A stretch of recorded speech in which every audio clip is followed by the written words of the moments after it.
so quiet. I guess I'll get started. Okay, so yeah, so I apologize for not having the YouTubes up for lecture 3. I was unable to get them up.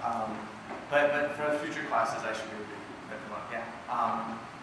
And I will also try to post my slides before the class starts. So I got a couple of emails about those two things. So those are the answers.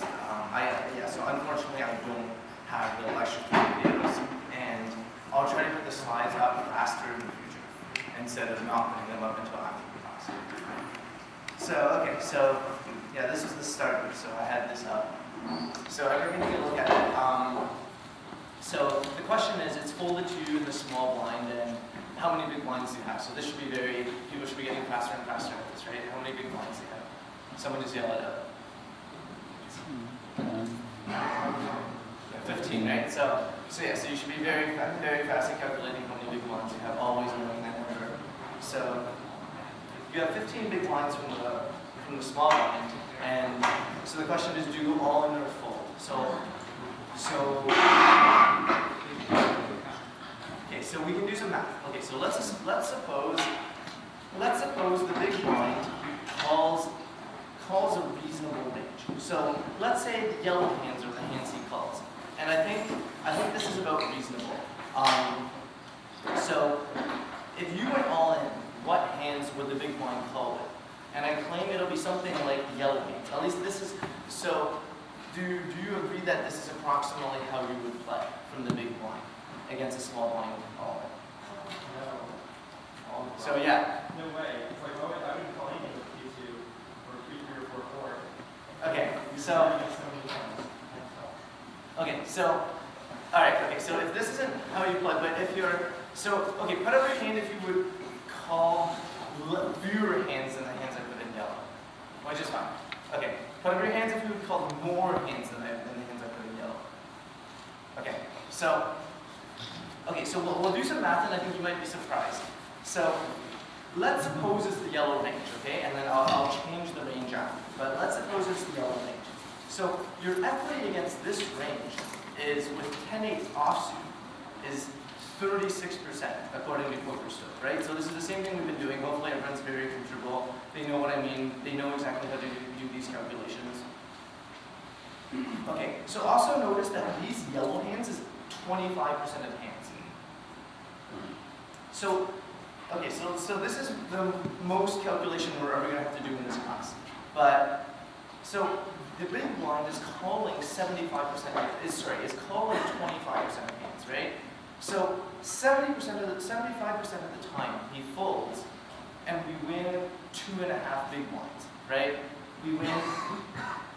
So when he folds, we win the one blind from the antes, the one big blind, and the half a small blind that we've already put in the pot, right? So this is the money that we gain that we otherwise would not gain but fold. So that's where this 0.75 times plus 2.5 comes from, right? And then 25% of the time he calls. Yeah, but 1/4 of the time you're out of the tournament, 3/4 of the time you're stacking a little bigger. Right. Okay. So I'll talk about this after. So let's ignore the tournament factor for now. Let's just try to maximize our expected number of chips. And I will talk about the tournament factor after. So that's a very good point. Yeah, that's a very good point. And I've tried to hide it for now. But let's ignore it for now. So, and just pretend this is dollars, and we're trying to maximize our expected number of dollars. Like, that makes sense, right? This makes sense to people, right? This is like the standard the idea of expectation, right? You want to maximize your expectation, because in the long run, what you converge to is your expectation and not anything else, right? So this is the idea of maximizing expectations. So, right, okay, so 25% of the time he calls, and then we divide this into two cases, right? 36% of the time we win, right? That's what this number is.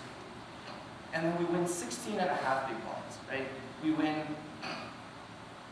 the 15 he puts in, plus the one already in, plus the half that we were forced to put in. So, and 64% of the time we lose the all-in and lose 14.5. That's what we remain, right? So if you do this calculation, so this calculation makes sense to everyone, right? This is like a standard like expectation calculation, right? This makes sense to everyone? So, okay. So the point is, so you win 2.5, 3/4 of the time. And when you add up this number, the sum is negative 3.34. So 3/4 of the time you win 2.5, and 1/4 of the time you lose 3.34. So this is so this actually equals more than one big blind. So it's positive. So the point is, by going all in instead of folding in this situation, you're making a decision that earns you an entire big blind. That's a lot, right? Like on average, you're earning a big blind. That's a ton. So the chances that you lose out of the tournament is actually 25% times 64%. So it's like 16%. So I mean that is somewhat risky. It's like 1/6 of the time you're going to be out of the tournament. But on average, 5/6 of the time you're not going to be out of the tournament and you're going to win a bunch of chips. Oh yeah. I'm sorry, can you explain the 2.5 again?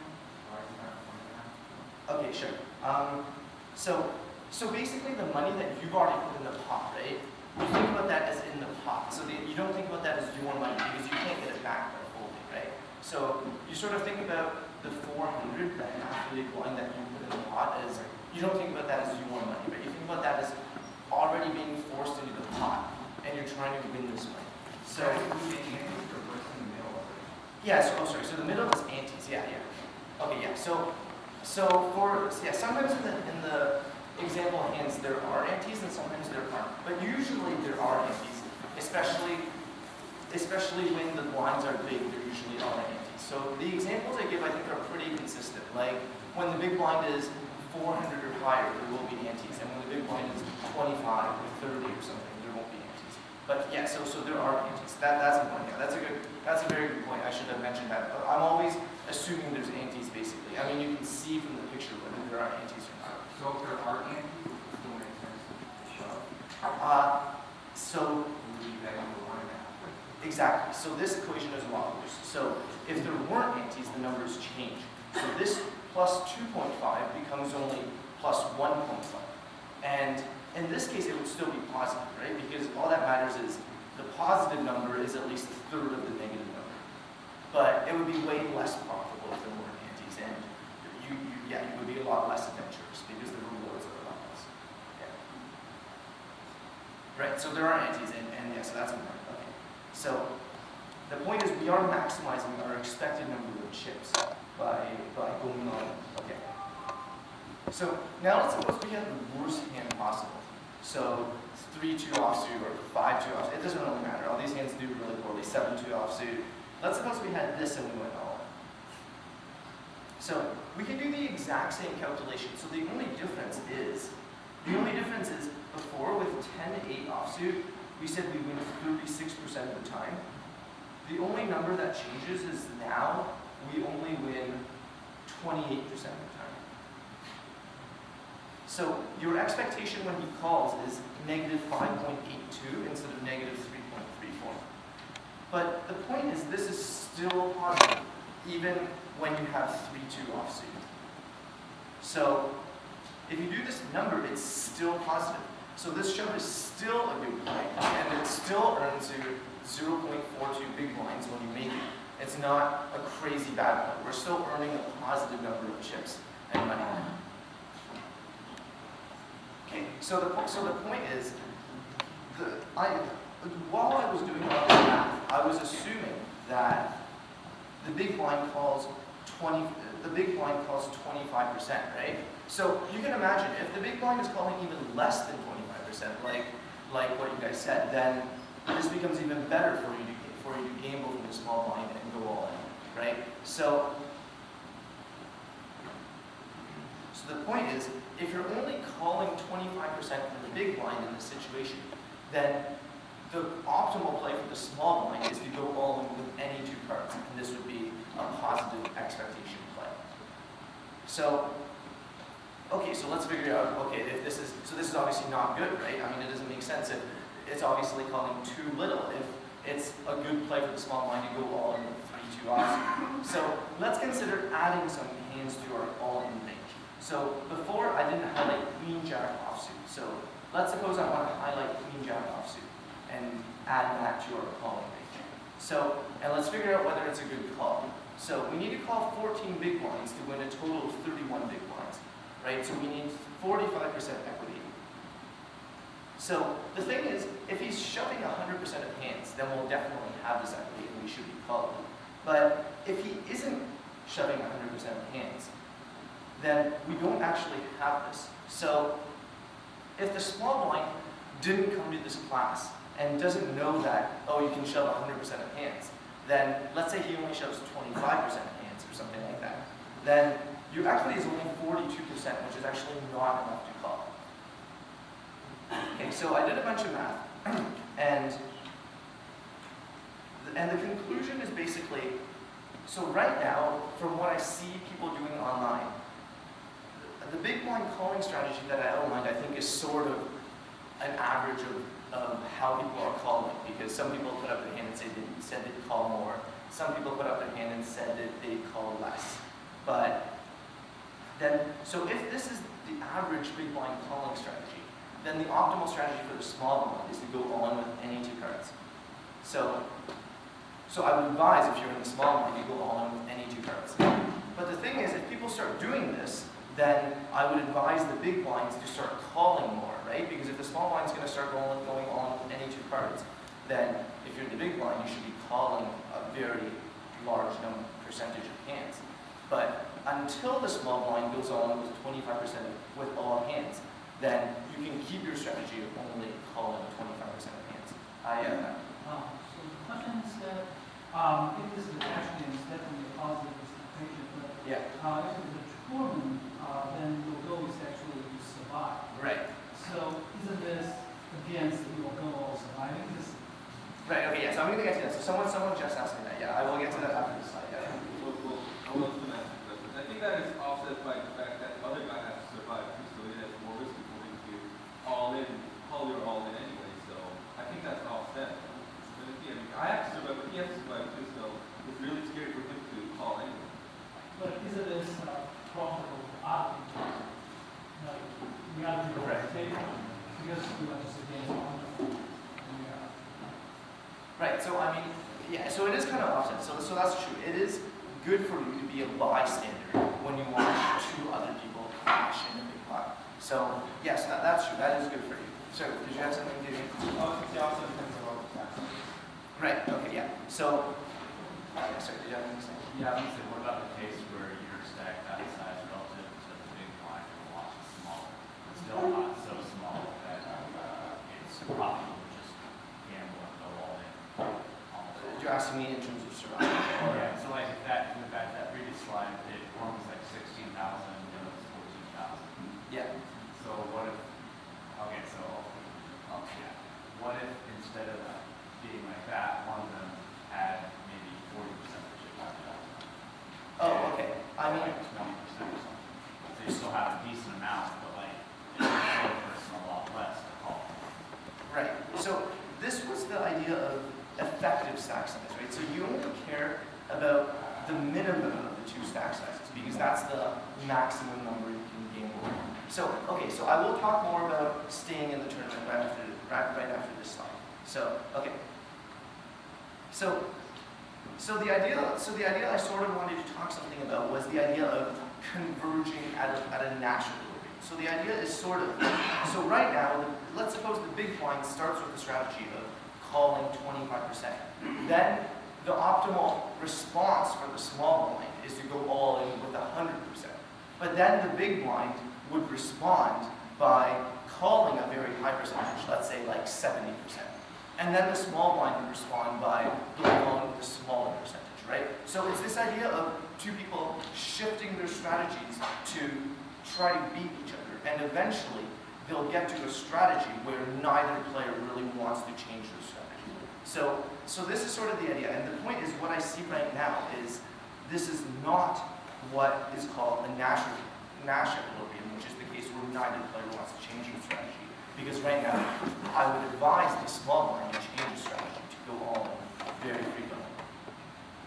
Okay, so let's talk a bit about the idea of staying in a tournament. So every calculation that I've ever done has been about maximizing your expected number of chips, right? So I'm always doing the percentages and I'm doing these expectation calculations, right? So expectation calculations like this. I'm always doing the percentages and the expectation calculations. And you say staying in the tournament is very relevant. And yes, that is very true. Staying in the tournament is very relevant. But in general, this is still a very good approximation of what you want to be doing. Because the thing is, first place just pays so much more than 20th place or whatever, right? Like if you look at the payouts when you're playing on the tournaments I made, you'll notice that, let's say, so the buy-in is like $1 for everybody, and first place would be like $18, and like 11th place would be like $2 or something, right? This is what the prizes will look like. And if you look at the points, it would be the same thing. First place will only be like 10 points, and 10th place will only be like 1.5 points or something. So it is very important to survive. But in general, to win the tournament, you need to gain chips. You need to, right? To win the tournament, eventually you need to have every chip in the tournament. So you basically want to maximize your number of chips. So, right, because if you just try to survive, eventually you're going to be beaten up by the big blind anyway. Like if you just fold a lot and wait for a good hand, you're going to eventually have so few blinds that the big blind is just going to eat up all your chips, and you're never going to give yourself a chance to win the tournament. So it does seem a bit counterintuitive, but if you believe me that just trying to maximize your number of chips is approximately right, then these calculations make sense. So I'm going to talk about this more in a future class, but the idea is if there's a bunch of people left in the tournament, each of them's percentage of winning, their chances of winning the tournament is approximately proportional to the number of chips. So let's say there's 3 players in the tournament and I have 50% of the chips, someone else has 30% of the chips, then someone else has 20% of the chips. The idea is my chances of winning the tournament is approximately 50%. Your chances of winning the tournament is basically the percentage of chips you have. So that's why it sort of makes sense in terms of maximizing your number of chips when you're trying to win the tournament. And trying to win the tournament is basically, like, it makes sense, right? When you play a tournament, your goal is to get first place. You want to win the tournament. So the people who have concerns about staying in the tournament and not risking all your chips, it is a very legitimate concern. And I'm going to show you something. So it's called ICM. So I'm going to show you something in a future class about cases where maximizing your number of chips does not maximize the money you get paid. But the thing is, in general, maximizing your number of chips is close enough to maximizing the money you get paid that it's just a simplification that's good enough for most purposes. So that's why, for all the analysis I maximize the expected number of chips. Okay, so is everyone happy for now with that explanation? So you're trying to win the tournament, and to win the tournament, you need to have the highest percent of chips, of all chips possible. And to do that, you need to maximize your expected number of chips. So that's basically the mentality. So it's definitely not crazy if you know that the big blind is only calling 25% of hands to go all in with 3-2 offsuit in this situation, even if you're risking all your chips, because it's positive expectation. Okay, so everyone's happy that I'm going to go on?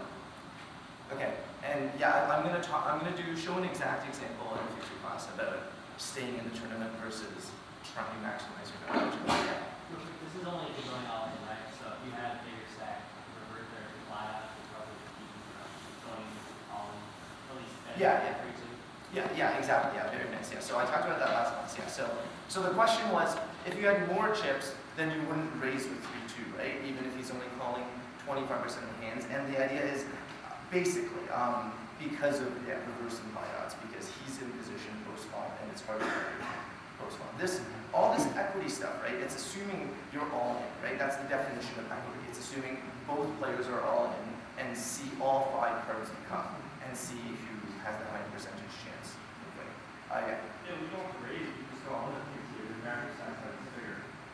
Your odds can't be worse if you have a bigger stack size than a smaller stack size. Oh, sorry, he meant if both players have more chips.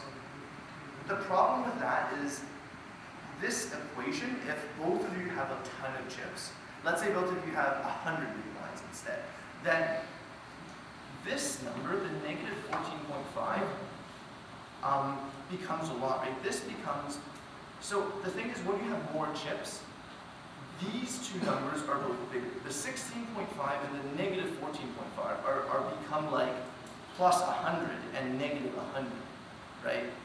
And when that happens, this expression, which is overall negative, will become a lot bigger. So it won't be positive expectation. This is only positive expectation because the number of chips is small. Like if you had 100 big blinds, then this number will be plus 100. This number will be negative 100. Inside this bracket, you're going to get something like negative 33 instead of negative 3.34. Okay, that makes sense? Okay.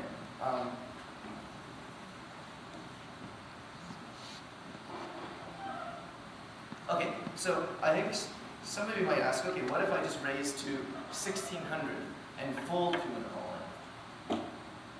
So, okay, so some terminology. So I call this what about raise folding? So some terminology, usually, so I'm going to run through a tournament that I've played before later this class, and I'm going to use some terminology, so I just wanted to get through it, and I think I naturally talk in this terminology sometimes. So the first re-raise preflop is called a 3-bet. The next re-raise preflop is called a 4-bet. So the raise preflop is basically called a 2-bet. And when I say shoving, I mean going all in. And when I say 3-bet calling, I mean you're 3-betting with the intention of calling if the guy raises again. And when I say 4-betting, I mean you're 4-betting with as a bluff with the intention of folding if the guy goes up. So that was just an interlude to go through some terminology. So the thing is, big all-ins are usually good from the small blind. So in general, I said that if you have 15 big blinds, you can technically raise to 2 big blinds and escape to an if someone else goes all in, even if you have a bad hand. But the thing is, I advise against it here because you're out of position the entire hand if he calls and you're forced to play the pot post-flop. So if you were from the button, I think raising to 1600 and folding to an all-in is all right. But when you're from the small blind, it's a lot worse because you're out of position the entire hand if he calls. Okay, so now I'm going to go through an actual tournament that I played. So every single hand I've showed you in this class before has been made up. I engineered the hand, but every hand I show you in this tournament is a real hand. I didn't change it. So I'm going to have lots of theory first, and then examples. It will mostly be pre-flop play instead of post-flop play. I did a lot of post-flop play last class. So the tournament, the blinds go up fairly quickly. So usually you never have that many big blinds. So it's mostly pre-flop play. I'm not going to finish this class. I'm going to finish the tournament next class. So, and I'm going to skip a lot of mathematical calculations now because I'm hoping people will know how to do them. So often I'm just going to say, I think it's profitable to go all in with this set of hands without doing the calculation for every single one. So this is a real tournament. The starting number of chips is 2,000. There's approximately like 400 players, I think. And the buy-in is $109 that I played about a month ago. Okay, so remember the 3 factors of pre-flop analysis, right? This is just a review.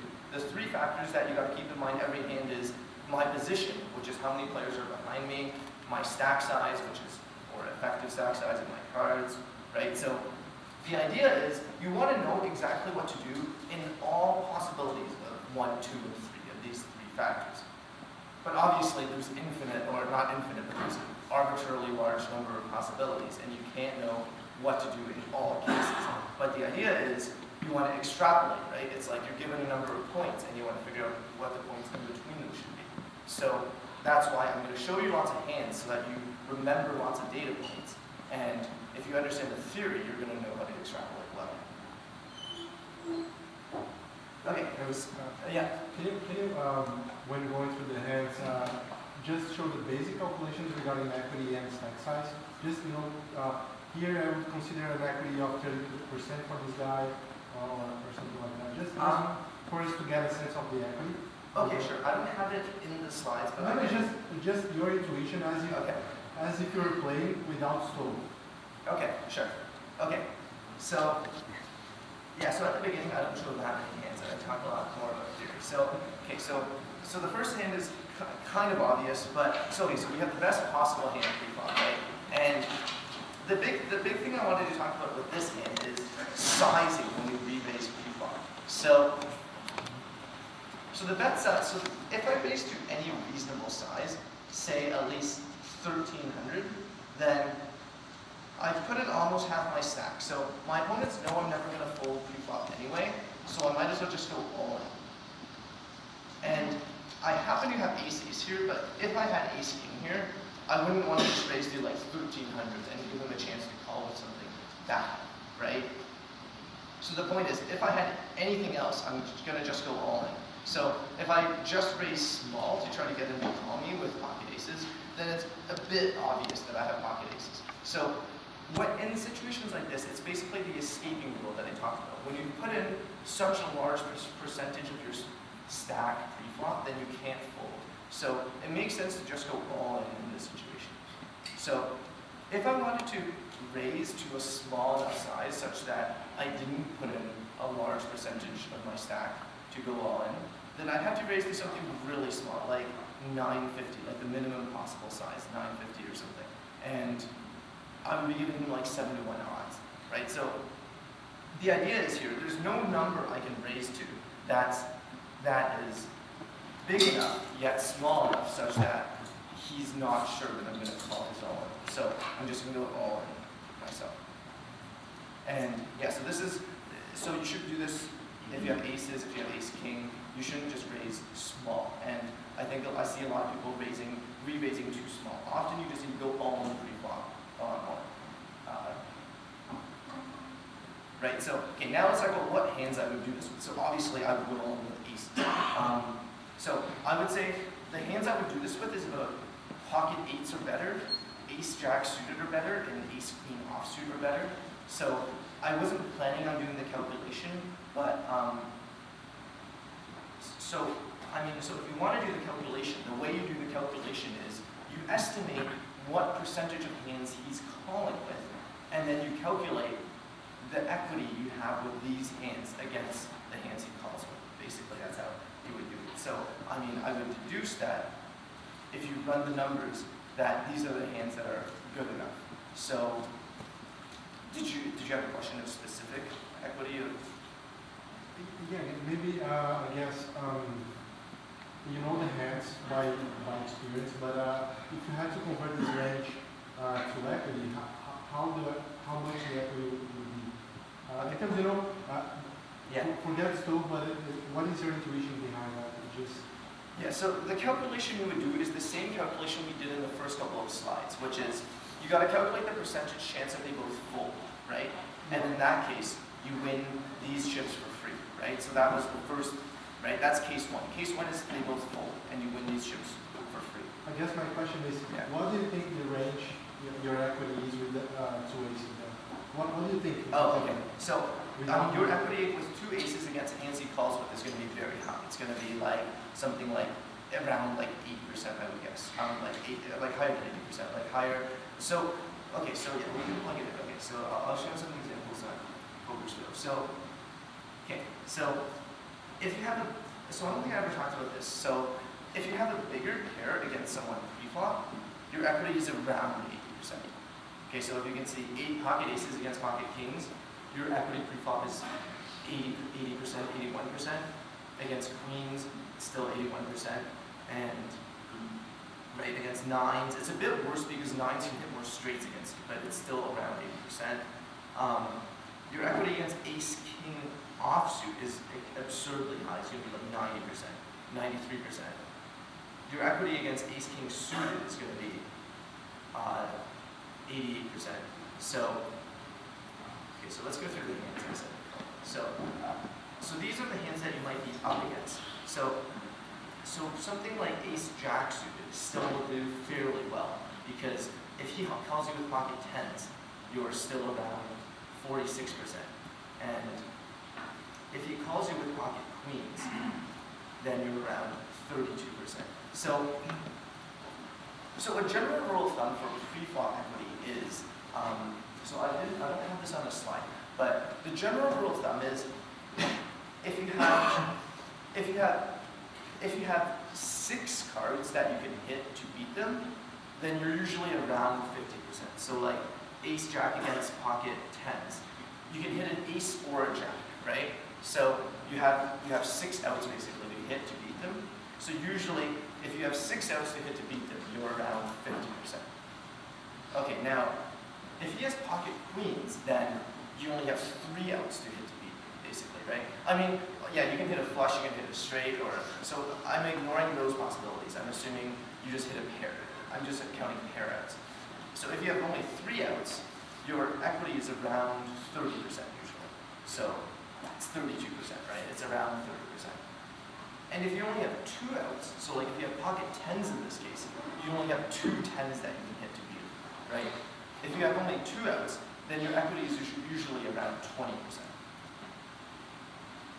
And if you don't have a single out, in the case of ace king against aces, then your equity is really bad. Because in this case, you don't even beat him with any single card, right? You can't, you can hit 2 kings to beat him, or hit a straight, or hit a flush. So your equity will be absurdly bad, it will be like 8%. So those are some good numbers to know. Some other ones, if you have 2 big cards like ace king against 2 small cards like 8-5 off, your equity is usually around 60%. So in this case, it's 65%. But like if you're up against something like 7-6 suited, it'll be around 60%. So those are some of the equities. So it's good to just play around with Pokerstars a lot and basically try to. So it's the same idea of extrapolation. You see a lot of data points, you remember them, and if you know the theory, you can use these data points to extrapolate to figure out approximately what any other data point in the answer will be. Yeah, okay, cool. Okay, are there more questions? Okay, cool. So from my experience, the hands I would go on with in this situation is approximately pocket eights are better, ace jack suited are better, and ace king off suited are better. Is that anywhere in the table, or is that just from being in a worse position?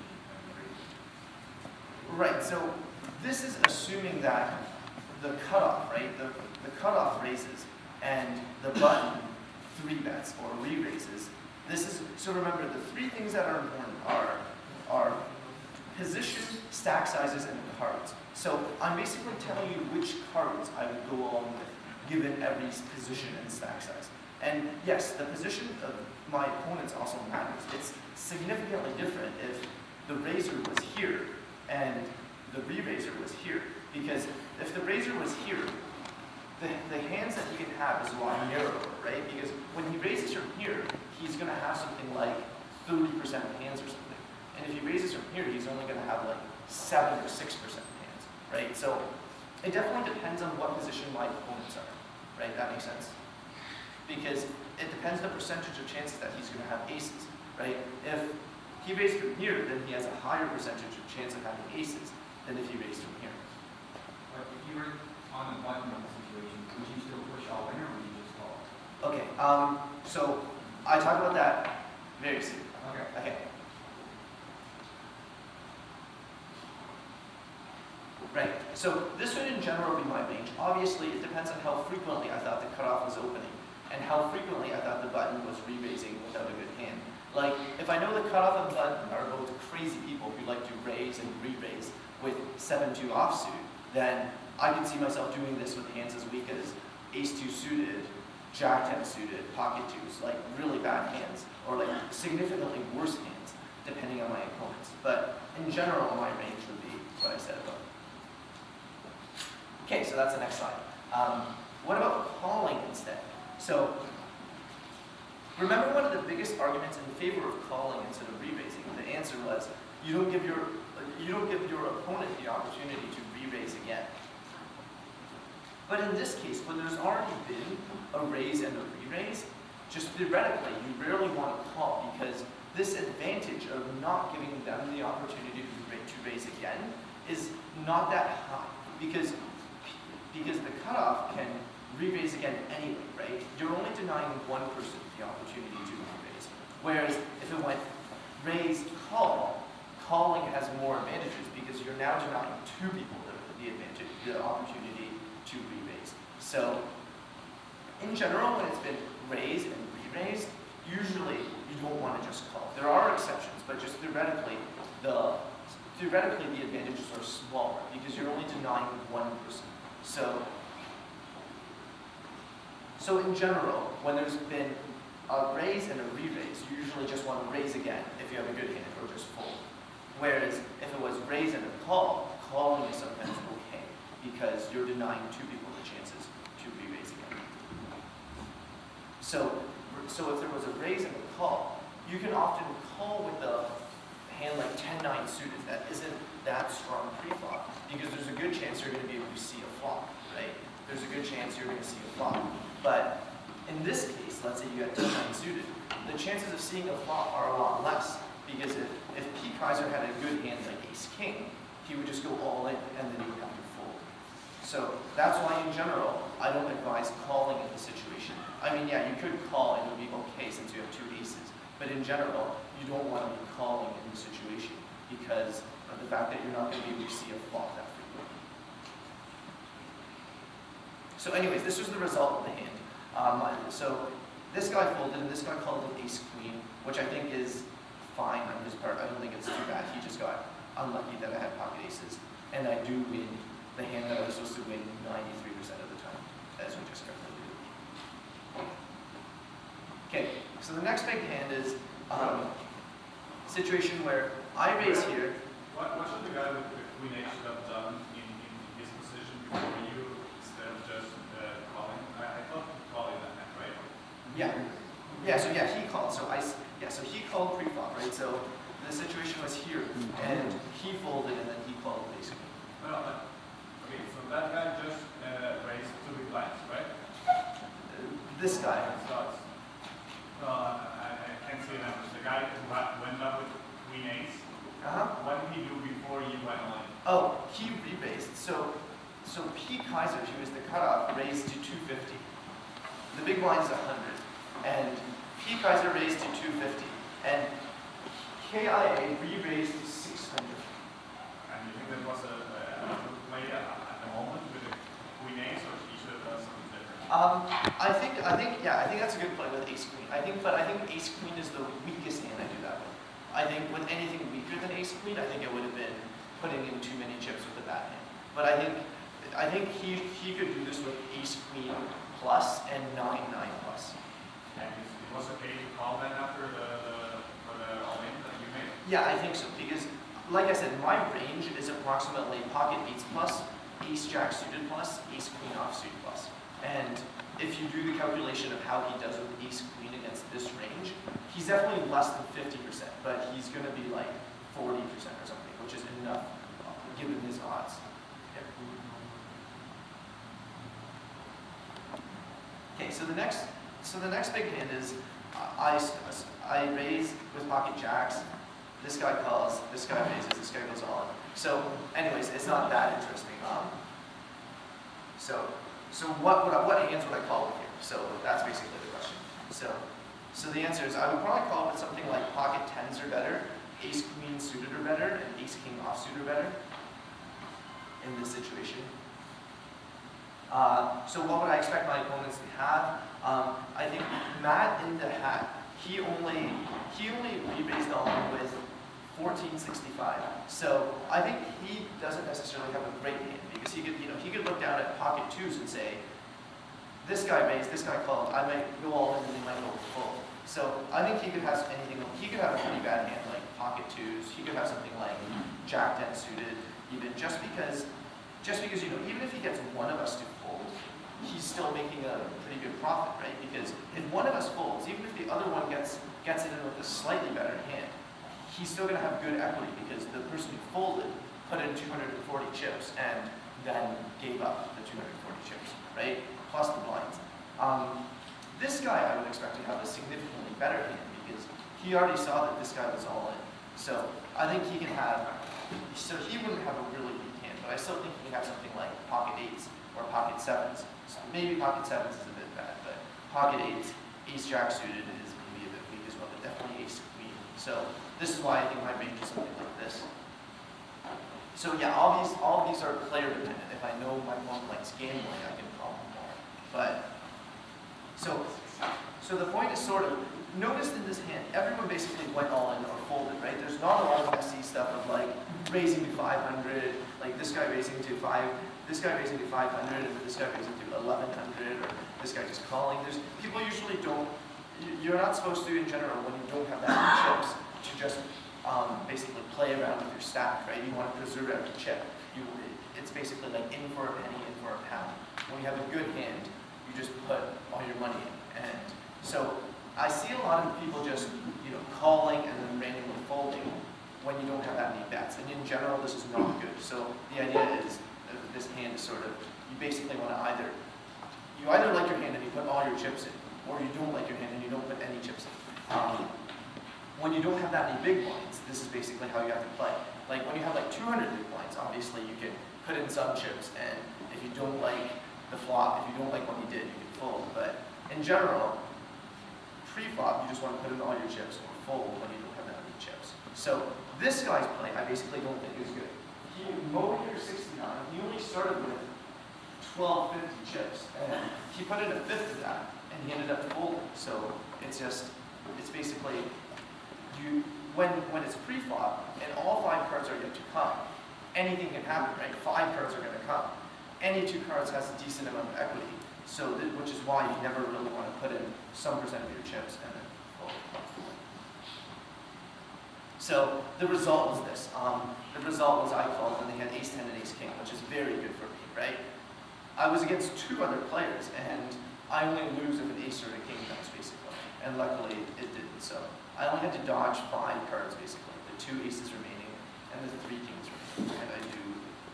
So, okay. So the next hand, let's talk about re-raising pre-flop, but not all. So in this case, so remember in the aces hand, I said how if you were going to raise, you should just go all in because of the numbers.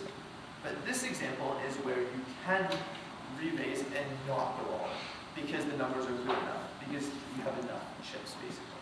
So, yeah. This is basically all the big hands I played.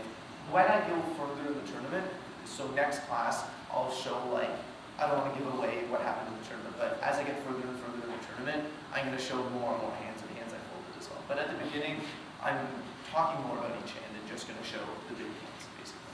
So that's why I always have a good hand. Because I'm only showing the big hands, basically. So anyways, let's compare bet sizing here now. Here, we can make it a reasonable size without making it clear that we're not folding pre-flop, right? So we can successfully do this by making it 1500 or so. So the idea is we don't want to re-raise too small, but at the same time, we don't want to put in such a large percentage of our chips. So we can sort of accomplish this by raising 1500. Right, so there were some rules I gave earlier about, if you're re-raising, make it at least 2.5 times his raise, and but make sure if you're gonna already put in 20% of your chips, then you just go all in instead. Remember these rough rules I gave, right? I gave 2 rough rules. One was, if someone raised and you re-raise, try to raise through 2.5 times their raise. The second rule was, if this was gonna cause you to put in 20% of your chips, then just go all in instead, right? These were sort of the 2 rules. So the 2 rules are basically still in play here. But the point is, you can make it 1555, not give away the fact that you're going all in anyway, and still be raising big enough. So that's what we do. And he goes all in. All right, so I'm going to skip some math, but basically, long story short is, I would expect his range to be something like pocket sevens are better, ace jack are better. When I don't write suited or unsuited, I mean both. So I would expect this range to be sevens, pocket sevens are better, ace jack or better, king queen or better, and the occasional random bluff with like pocket twos or jack 10 suited or something. And against this range that he goes on with, I'm profitable to make this play, I'd say, with about pocket nines plus and ace queen plus. So, anyways, so now the thing is with this hand, if you gave me pocket aces, pocket eights in my shoes, if you gave me pocket eights and you concluded that his range was this, you would probably conclude that I would still have to call this all in. But I said I would only do this play with pocket nines plus and ace queen plus. So the reason is because with pocket eights, I would not be re-raising. I would probably just calling pre-flop. So I'm going to talk more about this now. So in general, when trying to figure out whether you should be calling or raising, this is the comparison, right? So when we had ace king here, we sort of had two options. One was just calling his bet of 625, and one was raising. And in general, these are the advantages of calling versus the advantages of raising. So when you just call, you don't give him the opportunity to re-raise again pre-flop, right? We've been talking about this a lot. You can make good decisions post-flop if you're in position and your cards can play well post-flop. You also don't let him fold hands that you dominate. So like if you have ace king or ace queen and he has ace 10, you have the possibility of the flop going ace high and winning a lot of money. The advantages of raising is it gives you a chance to win the pot right there and then, right? Even if you have a good hand, you can always get lucky on the flop. Also, you might make him fold some better hands, right? If you were doing this with king jack, you could get him to fold king queen or something. And finally, when you have a really good hand like ace king or pocket aces, it allows you to build a bigger pot, right? It allows him to go all in pre-flop and you can win a huge pot. So in general, these are the calling versus raising comparison. So yeah, so this is the point. So if I had pocket eights and I re-raised, I would have to call his all in. But the thing is, when I barely have enough equity to call his all in after I re-raise, I'm often better off just calling initially instead. So even though in this situation, if I had pocket eights, calling is profitable, it's only because I already raised and put in this 1-5-5-5 chips into the pot. So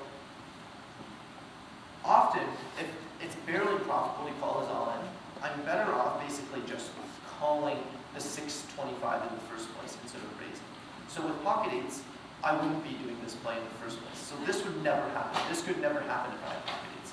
Because what I would do is just call this bet of 625 instead of raising and play a pot in position post-flop. So did you say that you don't really want to raise unless you go re-raise? No, so I'm going to get to that very soon. Right. So with really good hands, I'm going to re-raise to try to go all in pre-flop. With the next set of hands, the hands slightly worse than that. Pocket eight, pocket seven, ace jack suited, king queen suited. I would just call. So he can have lots of hands like ace 10, king jack, 6-6. So I can win a lot of money with king queen against king jack on a king high flop. If I raise with my king queen, he would fold his king jack and I would lose this opportunity. And also, I give him an opportunity to go all in if I raise. If I raise with my pocket sevens, I let him go all in, and I'll probably have to fold. Or like with pocket eights, if I deduce, I barely have to call. I'm not happy about calling. So taking the less risky option of calling and seeing a flop in position is better. So anyways, there's basically two problems with the strategy I outlined. One is, whenever I raise, I have pocket nines are better and ace queen are better. So my opponent can just fold a lot and get away, right? So that's one problem with the strategy I outlined. Second problem is, when I just call, I never have a good hand, since if I had pocket aces, I would have raised. So when I just call, people behind can re-raise, and I'm almost always going to fold, because I never have a good hand when I just call. So I'm going to take like a 3-minute break, and I want you to think about how I solve these problems, and why these are indeed problems with my strategy, the strategy that I'm describing.